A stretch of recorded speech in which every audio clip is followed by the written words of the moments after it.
My controlling wife isolated me my entire life. My daughter made me realize that I hate my life and now I desperately want a divorce. I have been happily married to my wife for over 20 years, and we have 2 kids together. Ever since the start of our relationship, she had been really possessive of me. He never allowed me to go to any parties with my friends, even during the day. I actually have a master's degree, and could earn about the same as her if I was working. However, she made me quit my job after marriage, saying that I should stay at home so someone can take care of the kids. This one time, she saw me talking to the new neighbor who was being really nice and bringing me some sweets as a gift. After that, she told me to not open the door if it's a woman ringing the doorbell.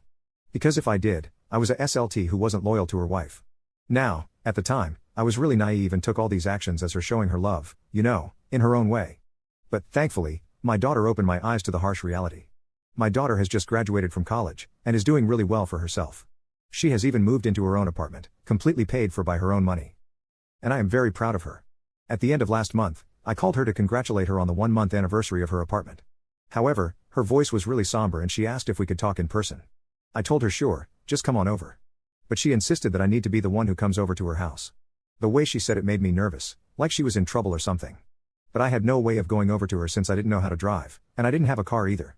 She just told me to get ready in 20 minutes and wait, because she was picking me up.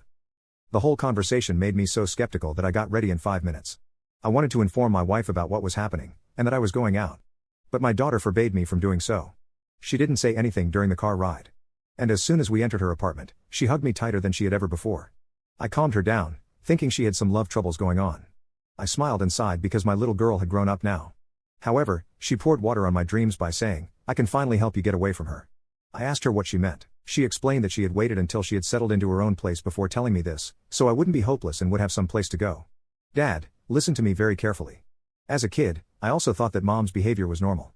But going out into the real world and hanging out with my friends made me realize that she is very toxic and controlling towards you.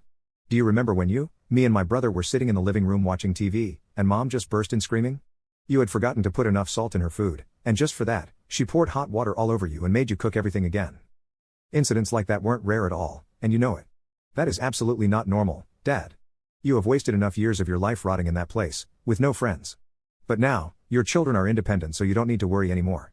Just think about yourself and divorce her. My door will always be open to you, and I will always be there to support you. Halfway through, she had started bawling her eyes out like a baby. And her words definitely got through to me. Thanks to my wife, I had lost all contact with my friends, and drifted apart so much that I hadn't talked to them in years. There were times when I wanted to leave the house and maybe just go on a walk to clear my head. But I didn't, out of fear for her temper and what she would end up doing.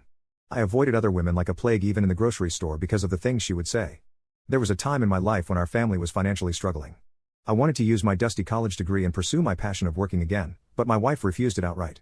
In front of her, I was tame and silent. I never raised my voice at anything she did. Even when she would come home in the middle of the night, drunk as hell and start shouting,